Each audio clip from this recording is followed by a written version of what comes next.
Hello, nito kami ngayon sa Nitori Festival. Kanina pa kami hahanap-hanap dito and may nakita kami dito na like sofa. Actually, dining sofa siya. Nakita ko, sabi ko, parang kasya to sa apartment niya man. Tagal niya nang naghahanap ng sofa doon, diba? Kasi nga maliit lang yung space. Kasi naghahanap kami ng ng mga pang kitchen lang. Nakakita din kami. Kasi super laki ng Nitori dito. Kasi sa MOA yata, parang naman ko siya nakikita ang mga furniture doon. Dito ko lang nakita yung furniture talaga. I mean, nakita din akong dining table na gustong-gusto ko talaga. As in, gustong-gusto ko talaga siya, guys. Kasi siya yung perfect na yung bar table-ish ko siya na type. Tapos, sobrang sakto nung, like, yung width. Kasya yung mga plato and everything. Para magiging island nga siya. Na force kami mag-isip dito kung bibili na ba kami ngayon. Papakita ko yung dining table naman na minamata ko. Ito, guys, yung dining table na gusto ko. Ayan. Ay, ito. Ayan siya. Ayan yung dining table. Super perfect kasi super sturdy niya. Ayan. Naiinis ako kasi hindi ako ready pero gusto ko talaga siya. Trip ko siya. Super ganda. Although yung chair, hindi ko pala kung saan ako bibili ng chair or whatever.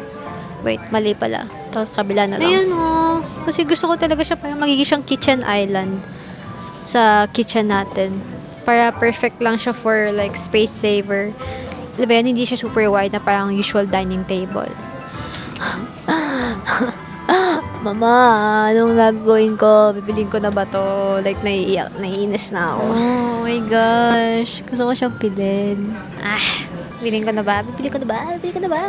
Mga ilang ikot pa, bibilin ko na to, biset. For my dining table, I was specifically looking for a design na magma-maximize ng space natin. And since katapat ng door natin is kitchen agad, as much as possible, maganda sana yung harmony kapag may papasok or kapag may kumakain. So, pag may papasok, hindi siya masisikipan around the dining area. Since mataas yung ceiling height ng apartment natin, naisip ko yung maximize yung space by going vertically. Hence, the bar height table-ish nating nakuha. Now, for the shape itself, naghanap talaga ako ng rectangular type of table kasi pag ginawa kong circle, ang mangyayari, mamamaximize niya or makukuha niya yung space horizontally. Hindi tayo makaka-add ng masyadong chairs kasi feel ko maximum lang ma-add mong chairs kapag nag-circle akong table is dalawa lang. Also, when it comes to yung mga platong space, konting-konti lang talaga yung mailalagay sa circular table. And I wanted a table na parang perpendicular or katapat mismo ng kitchen counter natin. So, when we're getting ready or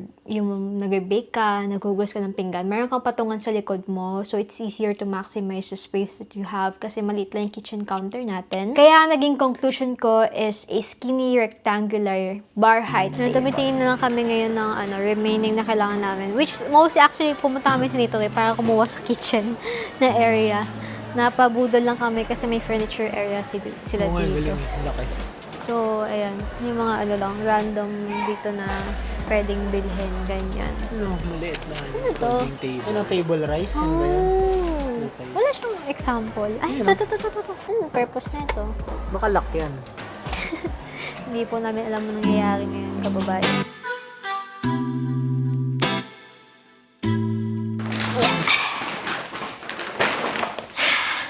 We're back home. The reason why hindi ako masyado nag-vlog sa Nitori kasi lahat is tiniktok video ko na lang para madalian na lang din kasi madami din tao, so I didn't want to include a lot of like strangers in the vlog. So, very happy tayo sa purchase natin today. Number one is itong wok pan. Ayan. For like easier cook. Pag yung mga everyday breakfast, fry, yung mga mabilis lang talagang cook.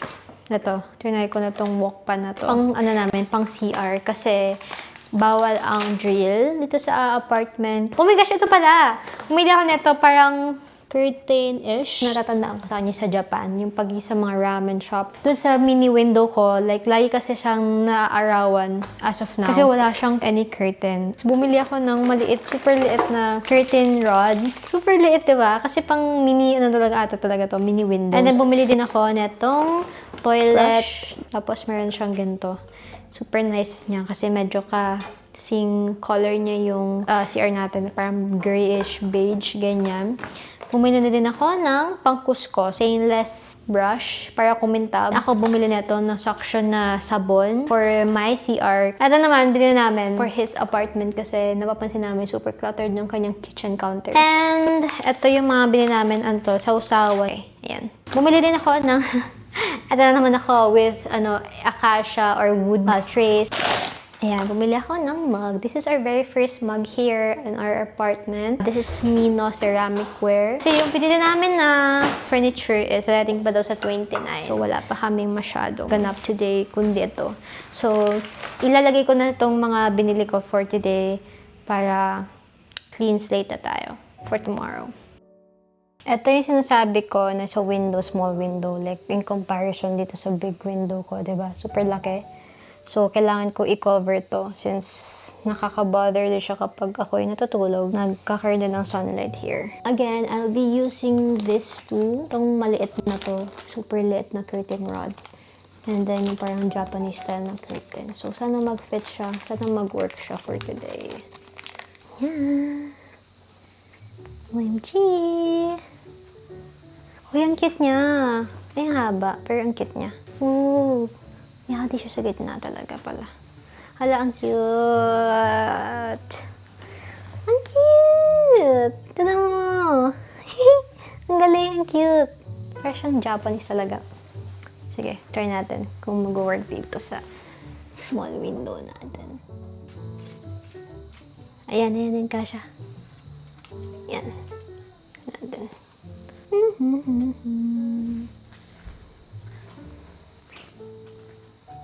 Okay. Tinakpan yung sa aircon. Uy, ang cute! Diba? Puti yun ang kinuha design. Tanggalin ko ba yung aircon? Ayan na siya. Ang cute. Puti talaga ito yung binili kong design. Sobrang, it's so me! May ribbon pa na brown. Ito talagang, it's not giving itong aircon na to. Which is weird. Parang dapat usually, diba, sa kaliwa yun. Pero, oh, diba? Eee, it's so cute.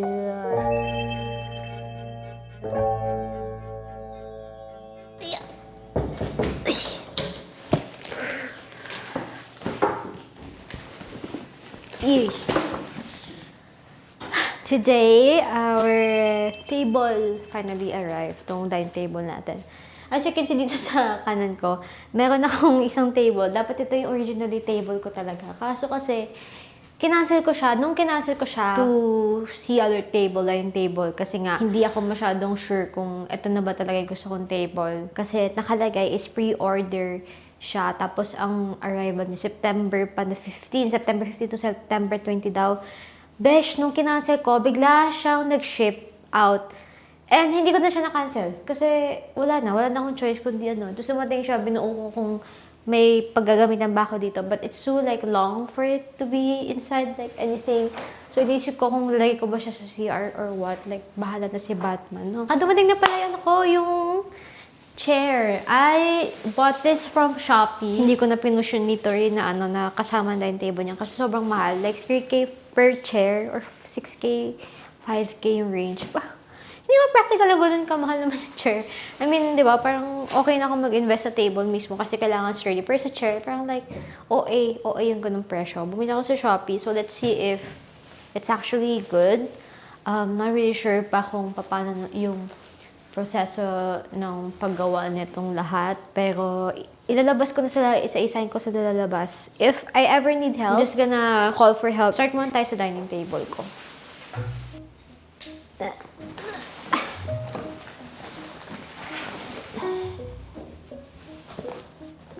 Bakit ba ito?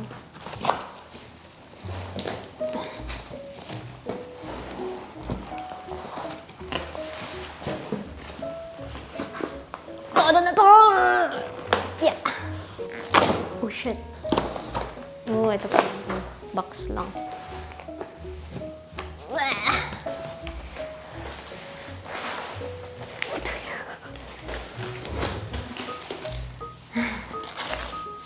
Wow! Bigat niya. Super!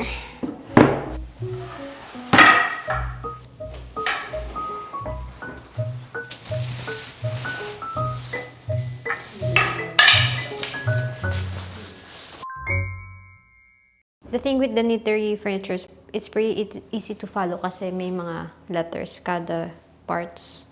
So, kahit hindi ka naman na mag-Japanese. Maganda yung quality niya so far. I mean, yung wood. Love it. I'm just gonna build like most of the legs. Kasi madali lang naman, to be honest, kasi pag table, mostly talaga, connect lang siya. Ayan, napansin ko dito sa to. Ayan, sa mismong table. Yan, ito yung gilid. Like, ang dami niyang butas. So, ibig sabihin, super daming kailangan na nails na ipapasok.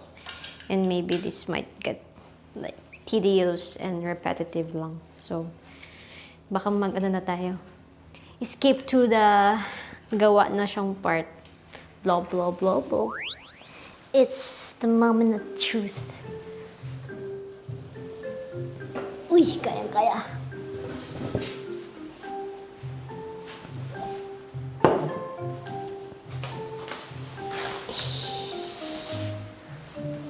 One, two, three. Wah! Woo! Bagay siya sa outfit ko today. Natin. Wow! Saktong-sakto yung size. Ang ganda. Wow! Hindi ko sure kung igigit na ko ba siya. I mean, gagawin ko siyang parang island or isasagad ko siya dito sa dulo. Let's try. Ayan. Hindi ko sure kung ilalagay isasagad ko. Pero parang mas maganda yata kung isasagad ko siyang ganyan para may konting space ba. Kasi kunyari, magkukook ako dito. Pwede ko ako magpapatong dito, diba? Yung ano. Kasi malit lang naman ako na tao, so okay lang. Tapos dito yung mga dining chair, which gagawin na natin in a while. So, ayan. Pretty excited. Love it. Ganda. Parang kakulay niya yung tiles.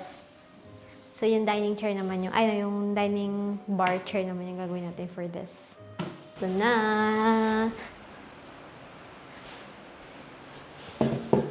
Hey! Sakto. Mabuti na lang isakto yung height. Although, mineasure ko naman kasi siya na kung sasakto siya sa height dito. Hello! Ang cute! It's all coming together now.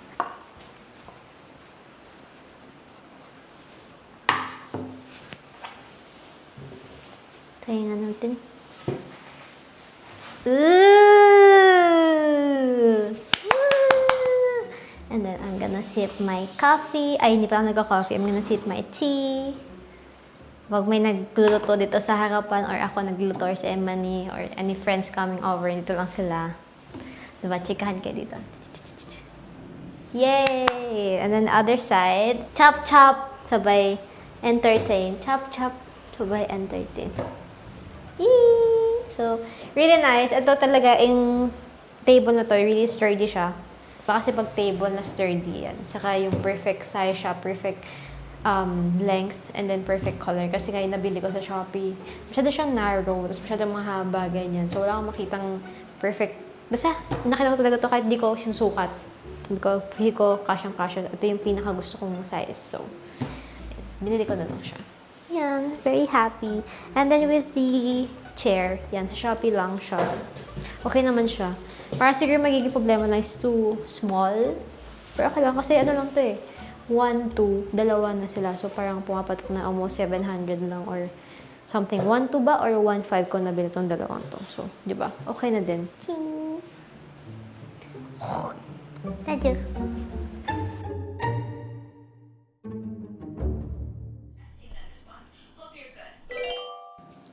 This is it. This is my closet. So, very first cabinet or wardrobe ko to in my life na ako talaga bumili. Kasi if you've been watching my TikToks before, makikita niyo yung wardrobe or closet namin sa bahay. Like, open wardrobe siya and lahat ng gamit namin o lahat ng damit namin magkakapatid is iisa lang na place. So, I have my own na. And syempre, as a fashion o OOTD girly, as a kikay girly ever since, super happy ako na magkaroon ng sarili kong ganito na super laki.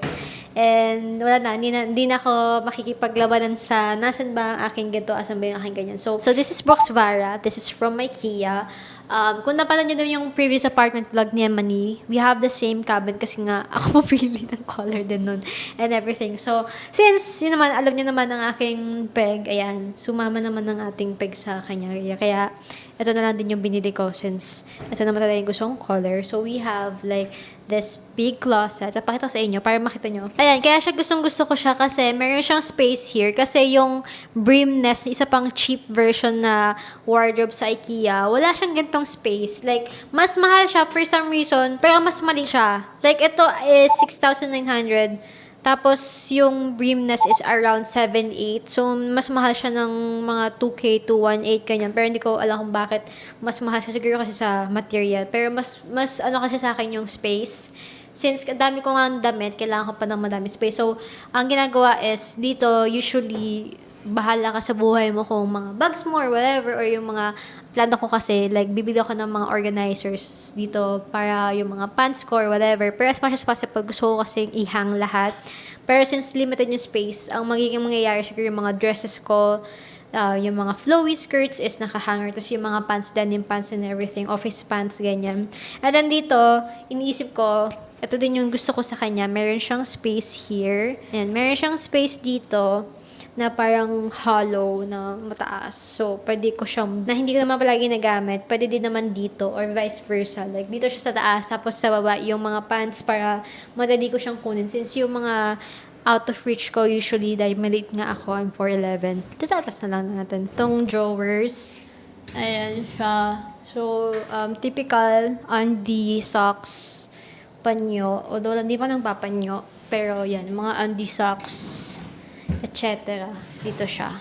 Ayan.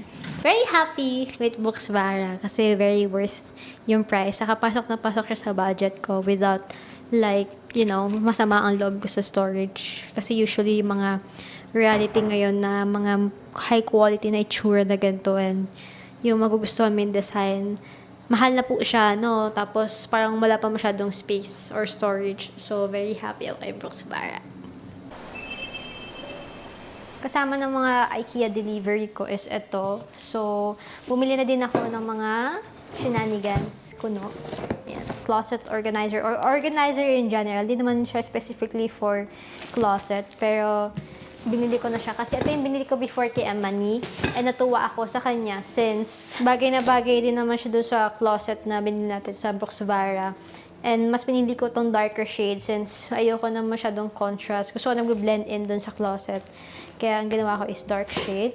Bumili ako nitong topper or foam protector. I mean, mattress protector yata to. Basta yung sa on top of the mattress. Kasi nakita ko dati dun sa Airbnb na pinuntahan namin nila best friend ko. Meron siyang gato. Meron siyang ludros. And super comfy kasi nun. Pero alam ko naman sa mattress yun. Kasi nakita din namin ko anong mattress siya. Eto, finally, may stock na ulit sila ng Hilja.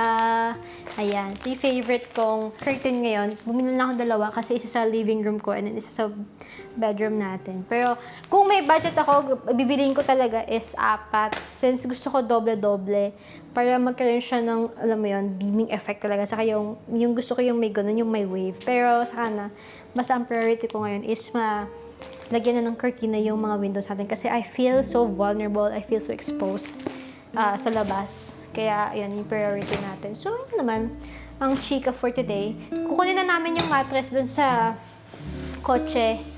Kaya, ayun, nagpapatulog na siya sa akin. Let's go!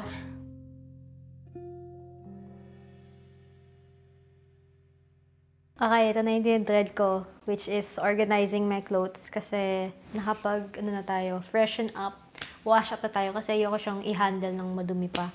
From the outside, so, kailangan ko muna siyang i-fix, kailangan ko muna ilagay lahat sa bagating wardrobe since gusto ko kapag aayusin na yung kama, talagang wala nang kalit dito sa labas. Although yung iba, nahanger na namin siya kanina. Ito yung mostly yung mga dresses ko kasi feel ko talaga kailangan talaga is i-hanger yung mga dresses since para kitang-kita ko siya, ganyan. Pag yung mga pants kasi okay lang naman since alam ko naman yung itsura ng mga pants ko. Pag sa mga dresses kasi minsan nahihirapan ako siyang hanapin.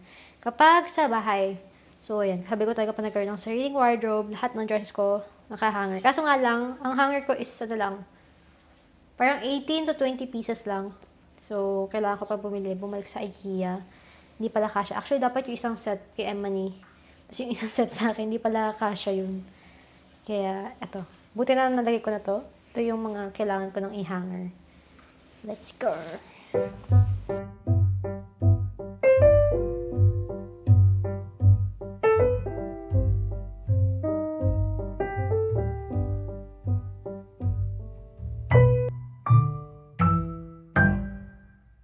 Okay, so I'm done na with the closet. Ito lang ginawa namin since wala nga masyadong hanger. Hanggang dito lang siya.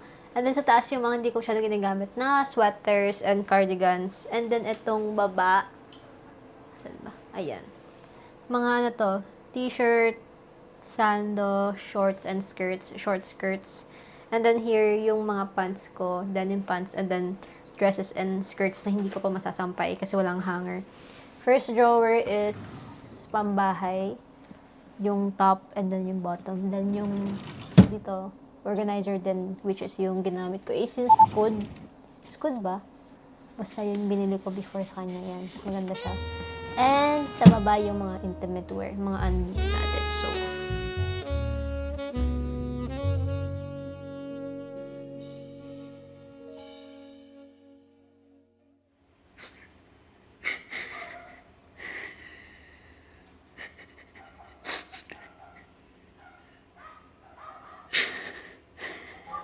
while I was in process of moving out, I came across this hate post sa akin and I didn't want to be super vulnerable pero kasi I figured might as well if I'm doing like a reality type show of vlogs.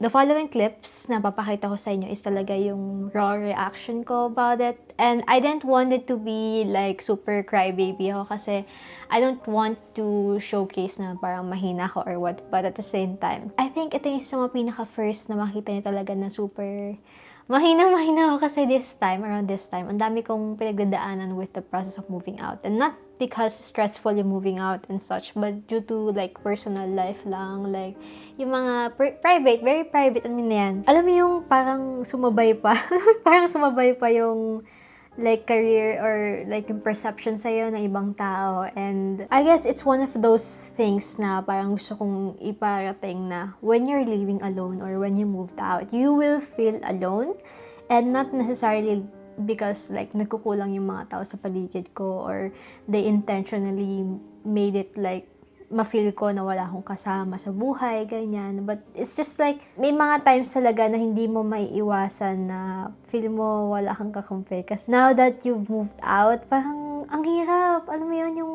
with all like the emotional things, it got to the best of me. Like, ewan ko, sobrang naging vulnerable talaga. Sobrang natatawa kasi, pag pinapanood ko tong mga clips na to, parang, ba yan, nakakahiya. Hindi ko alam kung binawa to. Pero expectedly may lumabas na isang post like bash sa akin regarding me being like booktuber, ganyan. Ang dami na lang comments about me and misconceptions, ganyan. Tapos, I can read everything. Tapos, pinaka-mostly yung binabash na yung accent ko, yung wrong grammar, ganyan. Okay lang. I mean, given naman yun kasi aminado naman ako, hindi ako perfect talaga. Wala akong perfect grammar. Hindi talaga ako like super, alam mo yun, hindi ako katulad ng sisters ko talaga na ever since kausap nila is English, ganyan. At till now, nagtatanong pa nga ako sa kanila minsan ng like, paano yung pronunciation ng ganito, paano yung English ng ganito. Sabi, okay, ito pala yung opinion nila. Hindi ko kasi na-expect kasi hindi na ako super sikat. Alam mo yun, hindi talaga ako sikat, sister. So, it says a lot na yung ganung post na hindi naman ako ganun kakilala. So, wala lang. Mind-blowing lang sa akin. In a sense, like, oh, okay. Ano pala siya? Mayroon at mayroon masabi sa yung mga tao. Ganun. Like, pangarap ko kasi talaga maging YouTuber, maging ever since talaga sa social media. Pero, ito na yung isa sa mga consequence niya talaga na hindi mo mapiprepare yung sarili mo kahit anong gawin mo, ganyan. Hindi ko alam kung paano ko i-handle. Like, ngayon, ang sobrang mixed feelings ko na parang, tayo na, bahala na kayo dyan. Hindi ko na alam gagawin ko sa inyo kasi makakalimutan nyo din ako after like 50 years. But at the same time, mayon, syempre, wala lang, nakakaingit lang yung mga tao na walang masasabi sa kanila, mga ganun. Oh my gosh. Hindi ko na alam gagawin ko kasi pangarap ko. At the same time, parang tayo na, malis na kaya ako. I mean, wag ko na ituloy itong pangarap ko kasi ang dami nag-discourage sa akin. Pero, ano ba yun? Ano ba to? Testing lang ba to ni Lord? Kung talagang gusto ko yung gagawin ko. Kaya, I'm trying my best to stop myself from crying. But at the same time, kailangan ko na umiyak kasi ayoko na magkakaroon ng kim-kim sa loob ko. Ewan ko. I mean, it may not look like it, but it's actually eating me alive. As in, holy shit. Kasi parang alam mo yun, parang tayo na, ayoko na nga mag-share ng mga binabasa ko, ganyan. Kasi, hello, kaya yung magiging strength ko, I guess, and the people around me. Like, I don't know, I think, what doesn't kill you makes you stronger, sabi nga nila, pero tangang ina, ang sakit. Di ko sure kung ito yung isa sa mga pinaka-last kung ipapakita talaga yung effect sa akin ng public perception or whatever kasi I want to be strong but at the same time, ayoko na mangyari is yung sobrang magpapaka-strong ako to the point na I don't feel like emotional anymore. Like, mawawala na yung pagiging vulnerable mo. I think it's one of the things that I know about myself na kapag talaga natanggap ko na, okay, mali ako sa part na to, I would try my best talaga to change that. Criticism sa akin na iba, like, minsan nakikita ko, nababasa ko na, okay, ganito pala yung feel nila. So, I would change it. I'm not saying na lahat ng sinabi about me is true.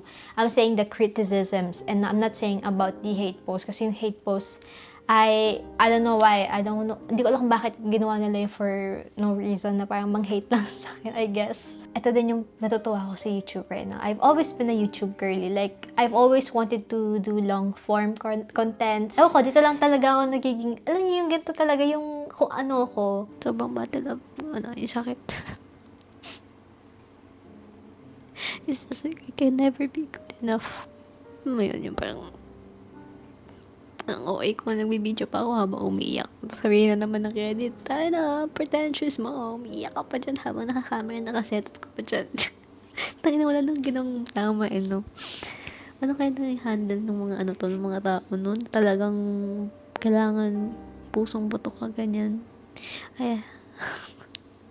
The reason why I also share this, kasi gusto ko sanang ipakita, I guess, yung mga consequences ng random comments lang na minsan hindi na napapansin ng tao. Kasi as of right now, sobrang normalized ng pang-hate. Sabi ko nga, I want to make a video na let's bring back delikadesa in 2026. And I'm not saying like yung demure, like yung parang, hindi ganon. Like, actually, like yung not being rude to the people on the internet. After ko makita yung hate post about me, naka-receive ako ng email from a brand, and they're saying na they want to invite me sa isang book talk event ng isang author na binasa ko yung libro niya when I was also down at that time, which is parang pandemic yata. Eek.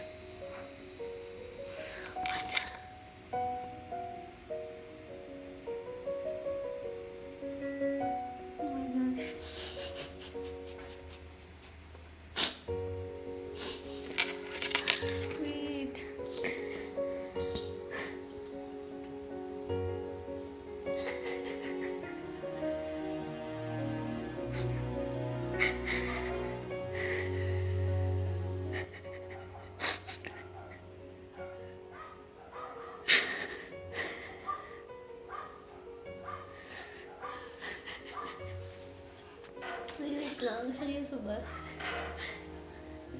Okay, while I'm working, ang haggard ko naman. Bigla na lang nag-notif sa akin tong isang email. Ito siya, yung author na ito. Wait lang. Ito, yung author na ito, guys. Ito siya, yung author niya. Oh my God.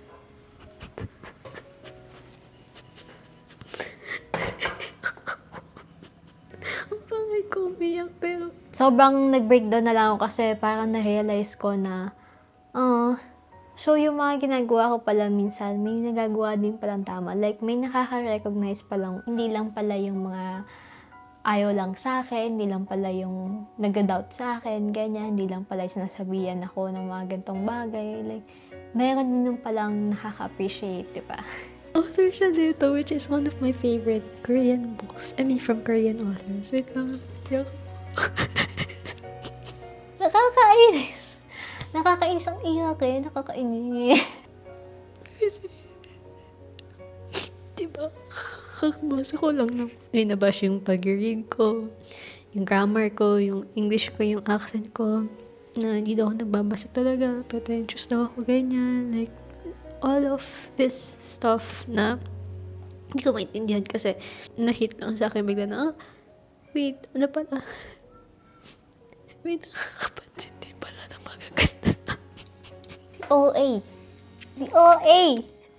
Ang pangit naman, umiiyak na may video pa, pero may day job ako. So, alam mo yun, parang kailangan ko gawa ng paraan na makakapunta ako sa kanya and sana masign niya tong copy ko kasi oh my God. Naiyak ako. Ang okay talaga. Ang okay mo.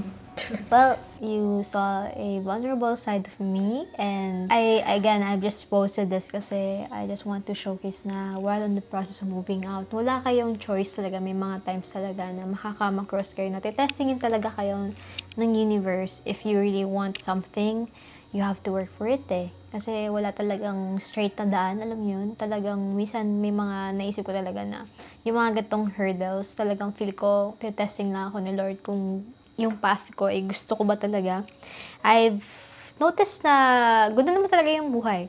Like, parang kang nasa video game na kapag may mga nakaka-cross kang problema or yung mga ganitong battle, it just means na nasa right path ka. Kasi pag sa mga video games, diba, kapag nakakalaban ka ng mga boss, mga mini-boss, ibig sabihin, papunta ka na doon sa pinaka-main big boss, which will eventually lead you to the one that you wanted in the first place. This is how I look at things, but at the same time, it doesn't mean na hindi ako mahina at times, hindi ako magiging vulnerable, hindi ako iiyak.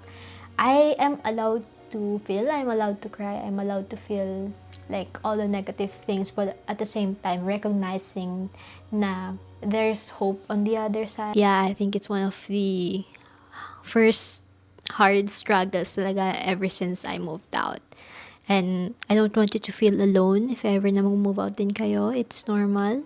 Like, it's normal to feel alone because you are alone. Like, to be honest, ayan yung isa sa mga kailangan mong harapin din when you've moved out. You're on your own now. Kayanin mo or hindi mo kakayanin, pero kayanin mo kasi pumili ka niyan, di ba? Ikaw pumili niyan, eh. Ganun talaga. Sorry kasi nag-trauma dump pa ako or nag-emotional dump pa ako, but then again, I hope you still like or may napulot pa din kayo something about this. I just wanted to showcase everything that I've felt and everything that I've experienced during this process. So either good or bad, diba? I'll see you guys on the next video and yeah, I love you. Bye bye.